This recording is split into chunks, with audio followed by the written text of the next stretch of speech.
திருச்சிற்றம்பலம். திருமுலரையா திருவடிகள் போற்றி போற்றி, குருவடியும் திருவடியும் வணங்கி இந்த பதிவை ஆரம்பிக்கலாம். அன்பர்களே, பொதுவாக நம்ம வாழ்க்கையில் ஒரு உன்னத நிலையை அடைய வேண்டும் அப்படின்னா அதுக்கு நமக்கு கடுமையான முயற்சி தேவை அப்படின்னு சொல்லுவாங்க. கண்டிப்பாக எந்த ஒரு விஷயமே சாதாரணமாக நம்மை வந்து சேராது. நம்ம வீட்டிலையே சும்மா உட்காந்துருக்கோம், வேலையே செய்கிறதில்ல, கூரையை பிரிச்சுக்கிட்டு கொட்டணும் அப்படின்னா அதற்கான வாய்ப்பு இல்லை. கூரை தான் மக்கி போய் கொட்டும். நம்ம ஏதேனும் ஒரு முயற்சியை செய்ய வேண்டும். அந்த முயற்சியின் பலனாகவே நமக்கு வருவனவெல்லாம் வந்து சேரும் அப்படிங்கிறது தான் நமக்கு எழுதப்பட்டதாக இருக்கும். இதில் தெளிவாக தெரிந்து கொள்ள வேண்டிய விஷயம் அப்படின்னா, பொருள் சார்ந்து மட்டுமல்ல, அருள் சார்ந்தும் நாம் செய்ய வேண்டியனவற்றை தெளிவாக செய்ய வேண்டும். இறைவன் ஆட்கொள்தல் அப்படிங்கிறது கண்டிப்பாக நடக்கும் ஒரு காலத்தில். அதற்கப்புறமா நம்மளுக்கு ஒரு ஈடுபாடு அப்படிங்கிறது இறைவன் மீது வரும். இறைவன் திருநாமத்தை சொல்லுவோம், இறைவனை போற்றி புகழுவோம், இறைவனை பாடுவோம், இறைவனை நினைத்து ஆடுவோம். இந்த மாதிரி எல்லா விஷயங்களையும் நாம் செய்ய ஆரம்பிப்பதற்கு முன்னால் கூட ஒரு இடத்த பார்த்தீங்கன்னா நம்ம ஒரு சின்ன ஆரம்பத்தை ஆரம்பிச்சிருப்போம். என்னன்னே தெரியாது, சரி அவ்விடத்திற்கு போயிட்டு வரலாமேன்னு ஒரு ஆலயத்துக்கு போயிருப்போம். ஆலயத்தில் சில பேர் கஷ்டப்பட்டுக்கிட்டு இருந்திருப்பாங்க, அவங்களுக்கு ஏதேனும் உதவி செய்யலாமேன்னு செஞ்சுருப்போம். அடியார் பெருமக்கள் உழவார பணி செஞ்சுருப்பாங்க, அவங்க கூட கொஞ்சம் நேரம் சேர்ந்து செய்யலாமேன்னு செஞ்சுருப்போம்.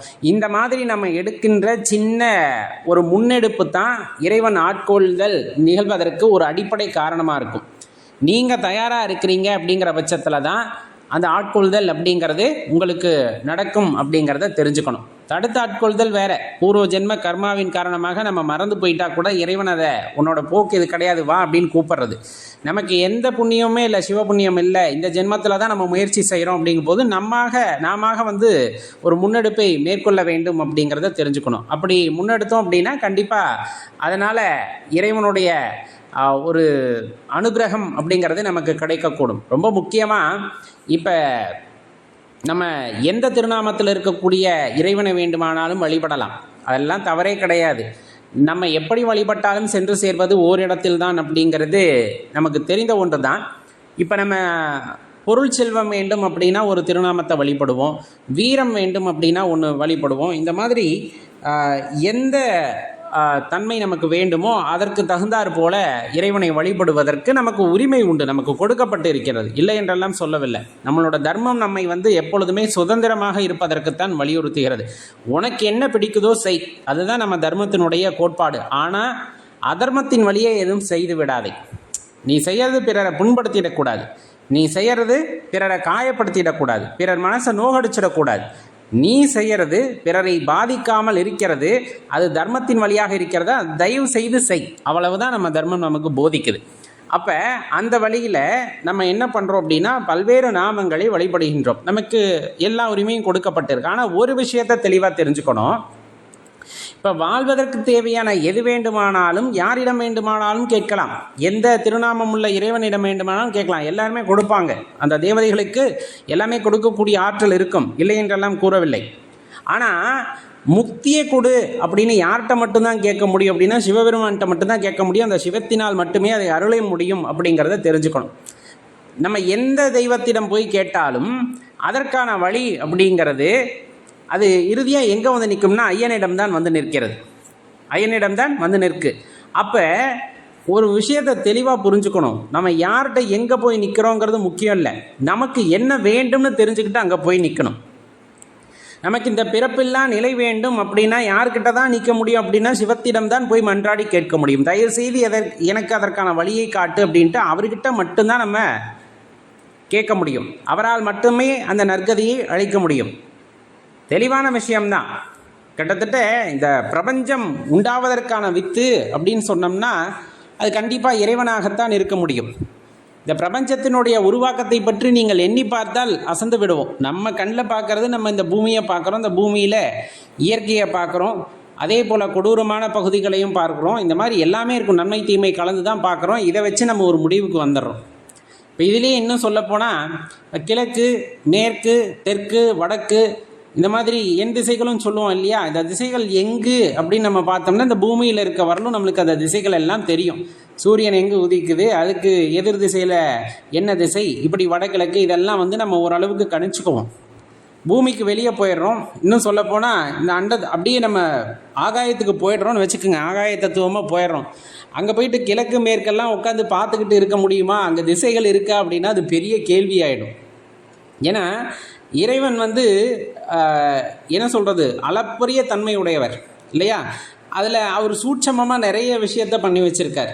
இன்னும் சொல்லப்போனால் நமக்கு என்னென்ன நடக்குதோ அதுவே அந்த கிரகங்களுக்கு ஆட்பட்டு நடக்கும் அப்படிம்பாங்க. அந்த கிரகங்களுக்கான ஆற்றலை கொடுத்தது இறைவன் அப்படிங்கும்போது எல்லாத்துக்குமே ஒரு கணக்கை போட்டு இறைவன் கொடுத்திருக்கிறார். அப்படிங்கும்போது இந்த படைப்பு அப்படிங்கிற மூலம் இருக்கு இல்லையா, எல்லாமே ஒரு கட்டுப்பாட்டுக்குள் இயங்குகிறது அல்லவா?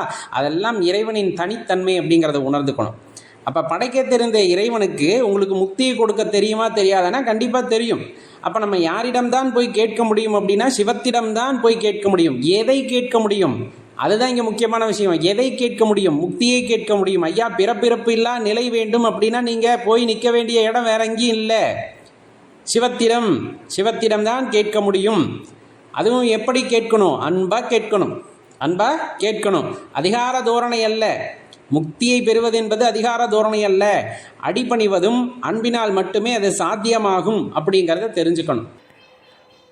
இறைவனின் கருணை ஏன் அனைவருக்கும் சமமாக கிடைப்பதில்லை அப்படின்ட்டு யோசித்தோன்னா, உண்மையாகவே அவருடைய கருணை அனைவருக்கும் சமமாக கிடைப்பதில்லையா, அல்லது கிடைக்க பெற்றும் நாம் அதை தவற விடுகிறோமா அப்படிங்கிறதான் நம்ம எதிர்கேள்வியாக இந்த இடத்துல வைக்க வேண்டியது இருக்கிறது. இறைவனின் கருணை அனைவருக்குமே சமமாகத்தான் இருக்கிறது.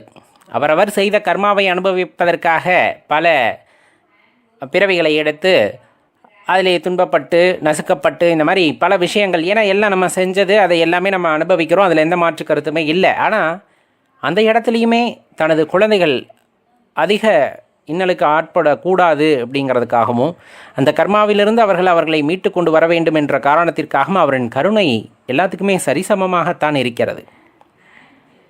உதாரணமாக ஒரு விஷயத்தை எடுத்துக்கொண்டால் உங்களுக்கு தெளிவாக புரிய வரும். ஒரு பகுதியிலே உங்கள் ஊரிலே மழை பெய்கிறது என்று வைத்துக்கொள்வோம். இப்போ பார்த்திங்க அப்படின்னா சில இடங்களில் பார்த்திங்கன்னா மழை தண்ணீர் தேங்கவே தேங்காது. ஏன்னா அது மேட்டு பகுதியாக இருக்கும். அப்படியே சடார்னு வடிஞ்சு ஓடிடும். சில இடங்களில் பார்த்திங்கன்னா கொஞ்சமாக தண்ணி தேங்கி இருக்கும். அது சின்ன பள்ளமாக இருந்திருக்கும் அந்த இடத்துல.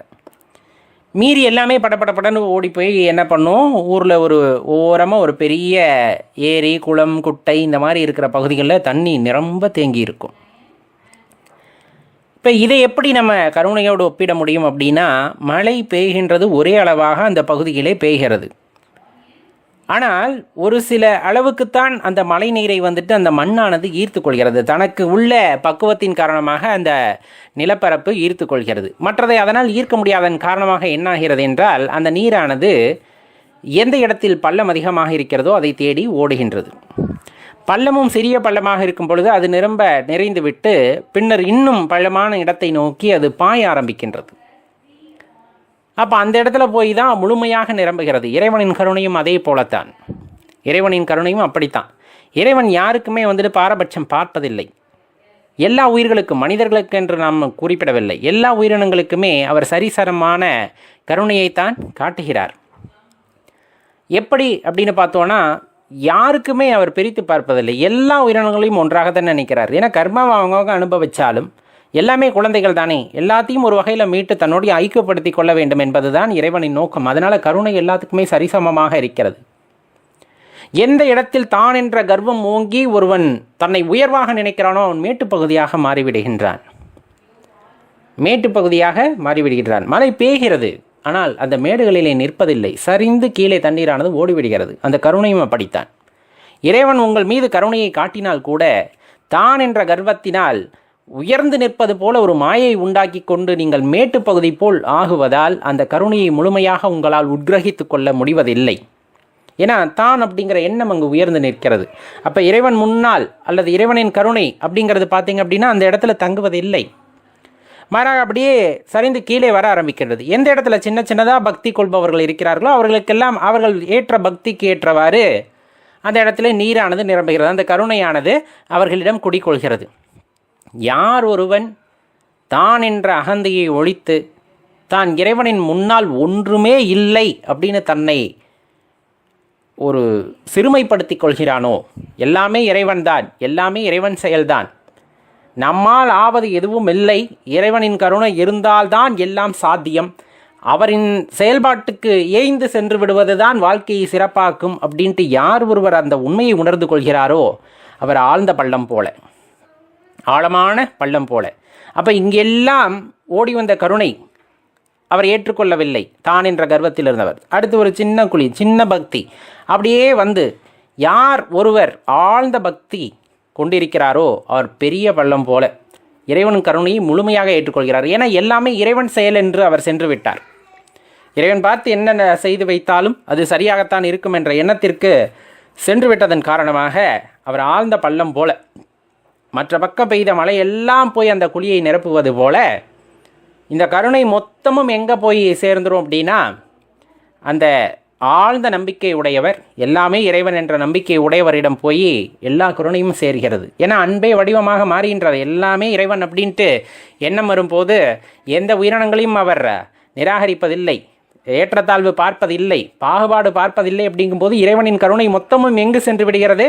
அந்த நபரை நோக்கி சென்று விடுகிறது. அன்பே வடிவமாக மாறுகின்றார். அன்பே வடிவமாக மாறுகின்றான் போது இறைவனுடைய முழு கருணையும் யாருக்கு கிடைக்கிறது என்றால் அந்த அன்பே வடிவான மனிதருக்கு கிடைக்கிறது.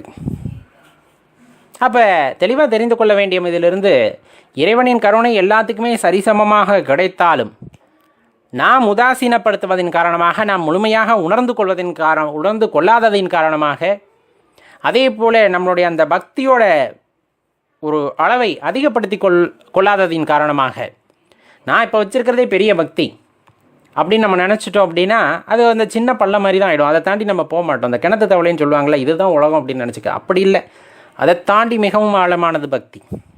நாம் செலுத்துகின்ற பக்தியானது மிகவும் ஆழமானது.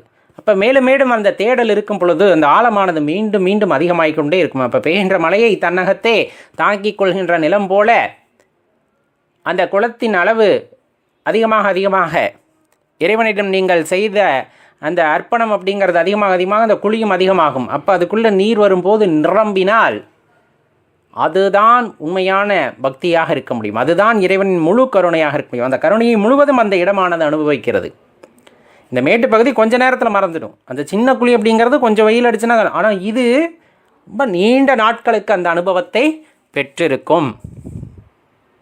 அப்போ தெளிவாக தெரிந்து கொள்ள வேண்டிய விஷயம் அங்கே தான் அடங்கியிருக்கு. நாம் செலுத்துகின்ற அன்பின் காரணமாக நாம் எப்படி இறைவனை அணுகுகின்றோம் என்ற காரணத்தினால நம்மால் இறைவனை உணர்ந்து கொள்ள முடிகிறது, இறைவனின் கருணையை பெற முடிகிறது. அளவுக்கு அதிகமாக ஒருவன் இறைவனின் கருணையை பெறுகின்றான் என்றால் அளவுக்கு அதிகமாக அவன் இறைவனை நேசித்திருக்கிறான் என்பதை நாம் தெரிந்து கொள்ள வேண்டும். உணர்வுபூர்வமாக இறைவனை நேசித்தவர்களால் மட்டுமே அந்த அளவு இறைவனின் கருணையை பெற முடியும் அப்படிங்கிறத மனதார நாம் ஏற்றுக்கொண்டுதான் ஆக வேண்டும். ஏன்னா நம்ம இன்னும் மனதால் பக்குவப்படலை. இறைவனின் கருணை எனக்கு கிடைக்க மாட்டேங்கிறதே, இறைவனை என்னால் காண முடியவில்லையே, உணர முடியவில்லையே, நம் உள்ளத்திலே அந்த வெற்றிடத்தை நாம் ஏற்படுத்தவில்லையே. ஒரு வெற்றிடம் ஏற்பட்டால் தான் அதை நிரம்புவதற்கு கருணையானது அங்கே வரும். உள்ளம் வெற்றிடத்துமே இல்லை, எங்கே பார்த்தாலும் பணம், வீடு, குழந்தைகள், இந்த மாதிரி எல்லா விஷயங்களால் அந்த உள்ளம் நிரம்பி இருக்கிறது. அவர்களை சார்ந்த எண்ணங்களால் நிரம்பி, ஏதாச்சும் ஒரு சின்ன வெற்றிடம் இருந்தால் தானே இறைவன் அங்கே வந்து அமர்வதற்கு. எந்த இடமும் கொடுக்கவே இல்லை, எல்லா இடத்தையும் நிரப்பி வச்சுருக்கோம். அப்போ அதெல்லாம் தூக்கி போட்டுருமானா கிடையாது. இறைவனுக்குன்னு தனியாக ஒரு பகுதி, இறைவனுக்கான அந்த தனித்துவமான பகுதி, அந்த வெற்றிடமானது உள்ளே முதலில் உண்டாகிவிட்டால் அதை நிரப்புவதற்காக இறைவன் வரும்போது நிரம்புகிறார். அந்த சுவையின் காரணமாக, அந்த நேரத்தில் இறைவனை நினைக்கக்கூடிய அந்த சுவையின் காரணமாக அது மீண்டும் மீண்டும் தாகமாக மாறும். ஏன்னா அந்த அன்பு மிகப்பெரியதல்லவா, அந்த சுவையானது மிகப்பெரியது. அதை அனுபவிக்கும் போது இன்னும் மேலும் மேலும் அதை அனுபவிக்க வேண்டும் என்ற காரணத்தின் காரணமாக அந்த வெற்றிடமானது பெரிதாகி கொண்டே போய் அங்கே கருணை அப்படிங்கிற அந்த விஷயமானது வந்து நிரம்பிக்கொண்டே இருக்கும். அன்பே வடிவமாக நீங்கள் மாறுவீர்கள். அது உங்கள் கையில் தான் இருக்கிறது. முழுக்க அது யாரின் கையில் இருக்கிறது என்றால் உங்கள் கையில் தான் இருக்கிறது. மற்றவர்களால் உங்களுக்குள் பக்தியை உண்டாக்க முடியாது, அன்பை உண்டாக்க முடியாது. அது நீங்கள் நினைத்தால் மட்டுமே நடக்கக்கூடிய விஷயம் அப்படிங்கிறத தெளிவாக தெரிந்து கொள்ளுங்கள் நண்பர்களை. சாதாரண விஷயம் அல்ல, ஆனாலும் நடக்கக்கூடிய விஷயம்தான் என்பதை மனதில் நிறுத்தி கொண்டால் கண்டிப்பாக இறைவனை நம்மால் உணர முடியும். ஓம் நம சிவாய்.